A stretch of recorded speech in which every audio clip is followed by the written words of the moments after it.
ఆయనలో బతుకమ్మ చీరలు, పండుగ పూట చీరలు పెడతాం, బతుకమ్మ ఆడుకోవాలని చీరలు ఇస్తే ఆ చీరలు ఇంటి ముందల ఊర్లలో వ్యవసాయ పొలాల కాడ పిట్టల్ని బెదరగొట్టడానికే కట్టేటోళ్ళు.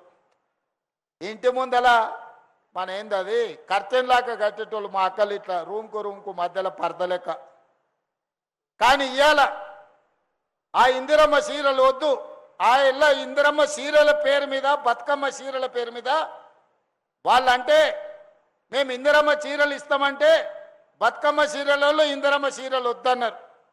అయినా సరే మా అక్కలకు నేను పెట్టే చీర పుట్టింటోళ్ళు పెట్టిన సారే అని నేను చీర పెడితే గాడ మా అక్క ఇందిరమ్మ చీర కట్టుకొని వచ్చింది. మా అక్క గాడు ఉన్నది, లేచి నిలబడక్క చూపిరు అందరు, చూడు మా అక్క ఎంత మంచిగా ఉందో.